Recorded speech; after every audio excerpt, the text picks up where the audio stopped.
കാസർഗോഡ് ജില്ലയിലെ കാഞ്ഞങ്ങാടിനടുത്തുള്ള ഒരു പ്രകൃതി സുന്ദരമായ പ്രദേശമാണ് റാണിപുരം. നിബിഡ വനങ്ങളും പുൽമേടുകളും പാറക്കെട്ടുകളുമാലുമൊക്കെ സമ്പന്നമായ പ്രദേശമാണ് ഇവിടം. ശരിക്കും 3400 അടി ഉയരമുള്ളൊരു പ്രദേശമാണിത്. നമുക്ക് കാസർഗോഡ് നിന്ന് വരുമ്പോൾ കാഞ്ഞങ്ങാട് നിന്ന് ഒരു 40-45 കിലോമീറ്റർ ഈ പ്രദേശത്തേക്ക് വരാൻ ഉണ്ട്. അവിടുത്തെ ഒരു സസ്യസമ്പത്തും ജൈവസമ്പത്തും വളരെ വലുതാണ്. പരുന്തുകൾ, പക്ഷികൾ, അതുപോലെ തന്നെ ചിത്രശലഭങ്ങൾ, ഇതുങ്ങളുടെയൊക്കെ ഒരു വലിയ കലവറയാണ് ഇവിടം. ഇതുപോലെ പ്രത്യേകതരം ആകൃതിയിലുള്ള മരങ്ങളും റാണിപുരത്ത് നമുക്ക് കാണാനായിട്ട് സാധിക്കും. മനുഷ്യനിർമ്മിതമായിട്ടുള്ള ഒന്നും തന്നെ ഇവിടെ കാണാനായിട്ട് സാധിക്കില്ല. ഇതാണ് റാണിപുരത്തിൻ്റെ ഒരു പ്രധാന ആകർഷണമായിട്ടുള്ള ഒരു വ്യൂ പോയിന്റ് എന്ന് പറയുന്നത്. നമുക്ക് മഞ്ഞുള്ള സമയത്തും അതുപോലെ സൂര്യോദയത്തിൻ്റെ സമയത്തുമൊക്കെ വന്നാൽ വലിയൊരു ബ്യൂട്ടി കാണാവുന്ന ഒരു പ്രദേശമാണിത്. സ്നേഹികളും വിനോദസഞ്ചാരികളും പ്രകൃതിയെ കാണാൻ എന്നുള്ള ലക്ഷ്യത്തോടു കൂടി പോകുന്നത് നമ്മൾ സ്ഥിരം കണ്ടുവരുന്ന പല പ്രദേശങ്ങളാണ്. ഇപ്പോൾ അതിരപ്പിള്ളി, ഊട്ടി, തേക്കടി പോലുള്ള പ്രദേശങ്ങളെയാണ് കൂടുതലും ആൾക്കാർ ഫോക്കസ് ചെയ്യുന്നത്. പക്ഷേ അതല്ലാതെ ആരും അധികം അറിയാത്തൊരു പ്രദേശമാണ് റാണിപുരം. എന്തുകൊണ്ട് ഇവിടം ഒന്നും ആളുകൾ അറിയാതെ പോകുന്നു എന്നുള്ളത് വലിയൊരു ചോദ്യമാണ്.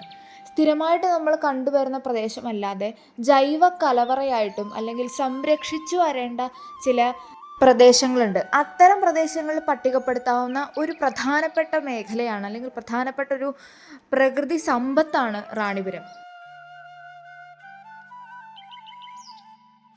പ്രകൃതി അല്ലെങ്കിൽ പ്രകൃതി ഭംഗി എന്ന് പറഞ്ഞ് മനുഷ്യൻ തിട്ടപ്പെടുത്തുന്ന ചില മേഖലകളുണ്ട്, നേരത്തെ പറഞ്ഞ പോലെ. പക്ഷെ അതൊന്നുമല്ല ശരിക്കും നമ്മൾ കണ്ടറിയേണ്ട അല്ലെങ്കിൽ ശരിക്കും നമ്മൾ പഠനം നടത്തേണ്ട ഒരു വലിയ ഭൂമി പ്രദേശമാണ് ശരിക്കും റാണിപുരം എന്ന് പറയുന്നത്.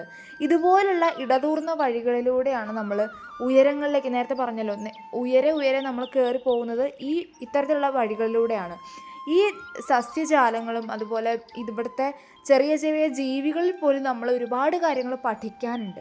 ഒരുപാട് വലിയ വലിയ കണ്ടെത്തലുകൾ നടത്തേണ്ടതുണ്ട്. പക്ഷേ ഒരിക്കൽ പോലും ഇവിടെ നിന്ന് ഒരു പ്രത്യേകതരം ജീവിയോ ഒരു സസ്യമോ കണ്ടെടുത്തതായിട്ടോ അല്ലെങ്കിൽ പഠിച്ചെടുത്തതായിട്ടോ നമ്മൾ ഇതുവരെ കേട്ടിട്ടില്ല. മനുഷ്യൻ്റെ കൈ കടത്താത്ത ഒരു വലിയൊരു സ്ഥലമാണ് റാണിപുരം. അതുകൊണ്ട് തന്നെ നമുക്ക് യാത്ര പോകുമ്പോൾ സ്വാഭാവികമായിട്ട് നമ്മൾ യാത്രികർ ചിന്തിക്കുന്നത് നമുക്ക് താമസിക്കാനൊരു സ്ഥലമില്ല, നമുക്ക് ഫുഡ് ആൻഡ് അക്കോമഡേഷൻ്റെ സാന്നിധ്യങ്ങളൊന്നും അവിടെ ഇല്ല, അപ്പോൾ നമ്മൾ എങ്ങനെ അത്തരത്തിലുള്ള പ്രദേശങ്ങളിലേക്ക് യാത്ര പോകും എന്നുള്ളൊരു ചിന്ത മനുഷ്യനിൽ നിലനിൽക്കുന്നുണ്ട്. അത്തരത്തിലുള്ള സാഹചര്യങ്ങളൊന്നും ഇവിടെ ഇല്ല.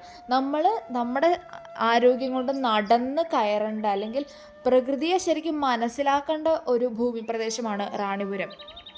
ടൂറിസ്റ്റ് കേന്ദ്രങ്ങളിൽ പോകുമ്പോൾ അല്ലെങ്കിൽ പ്രകൃതിദത്തമായിട്ടുള്ള പ്രദേശങ്ങളിൽ പോകുമ്പോൾ അവധി ദിവസങ്ങളിൽ സാധാരണ ഭയങ്കര തിരക്ക് അനുഭവപ്പെടാറുണ്ട്. പക്ഷേ ഈ റാണിപുരത്ത് പല ദിവസങ്ങളിലും 365 ദിവസം ഒരു വർഷമുണ്ടെന്നുണ്ടെങ്കിൽ പല ദിവസങ്ങളിലും ആളുകൾ ആരുമില്ലാതെ പോകുന്നു എന്നുള്ളത് വലിയൊരു സങ്കടകരമായൊരു അവസ്ഥയാണ്. വലിയ വലിയ പടുകൂറ്റൻ റിസോർട്ടുകളും സ്വിമ്മിംഗ് പൂളുകളും ഒക്കെ കാടിനകത്ത് പണിത് അതാണ് കാണേണ്ട സ്ഥലം എന്നുള്ള മനുഷ്യൻ്റെ ചിന്താഗതിയെ മാറ്റിമറിക്കുന്ന ഒരു പ്രദേശമാണ് റാണിപുരം. കേരളത്തിൻ്റെയും കർണാടകത്തിൻ്റെയും ബോർഡറിലാണ് റാണിപുരം ശരിക്കും സ്ഥിതി ചെയ്യുന്നത്. തലക്കാവേരിയോടൊക്കെ ചേർന്നാണ് ഈ ഒരു ഭൂമി പ്രദേശം കാണാനായിട്ട് സാധിക്കുന്നത്. ബ്രഹ്മഗിരി മലനിരകളും തലക്കാവേരിയും ഈ പ്രദേശങ്ങളൊക്കെ തൊട്ടടുത്തടുത്തുള്ള ഒരു ഭൂമി പ്രദേശമാണ് റാണിപുരം. പ്രകൃതി സൗന്ദര്യത്തിൻ്റെ പൂർണ്ണതയിൽ നിൽക്കുമ്പോഴും ആരാലും ശ്രദ്ധിക്കപ്പെടാതെ പോവുകയാണ് ഇന്ന് ഈ റാണി.